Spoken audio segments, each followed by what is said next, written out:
வணக்கம் நண்பர்களே. இன்று நாம் பார்க்க இருக்கும் தலைப்பு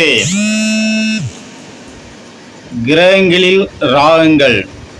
ராகங்களும் கிரகங்களும், அதாவது ஒவ்வொரு கிரகத்துக்கும் ஒவ்வொரு ராகம் இருக்கிறதா? நம்முடைய ஆசான்கள், நம்ம பெரியவர்கள் வகுத்திருக்கிறார்கள், கண்டுபிடித்திருக்கிறார்கள். அதைத்தான் இங்கே சொல்ல நினைக்கிறேன். ஆதித்யனா பெற்ற சூரியனுக்கு ஹரி ஹாம்போதி ராகம். யாருக்கெல்லாம் சூரியன் நன்றாக இருக்கிறதோ, அதாவது முறையாக பார்த்தோமானால் யாருக்கெல்லாம் அந்த கிரகங்கள் சுபராக இருக்கிறதோ,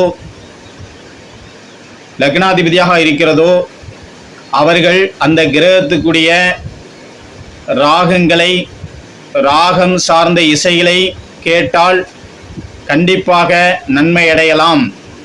சூரியனுக்கு ஹரி ஹாம்போதி ராகம், சந்திரனுக்கு பானுமதி என்ற வனஸ்பதி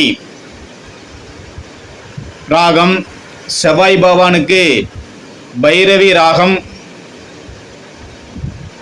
புதனுக்கு சக்கரவாக என்கிற ராகம், குரு பகவானுக்கு கோசலம் என்ற ராகம், சுக்கிரனுக்கு தர்மாவதி என்ற ராகம், சனி ஈஸ்வரவானுக்கு நாடக பைரவி ராகம்.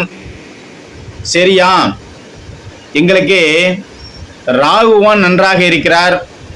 ராகு கேதுகள் நன்றாக இருந்தா அல்லது அவங்களுடைய தசாபுத்தி நடந்தா என்ன ராகம் கேட்கலாம், எந்த இசை கேட்கலாம் என்று கேட்கிறது புரிகிறது.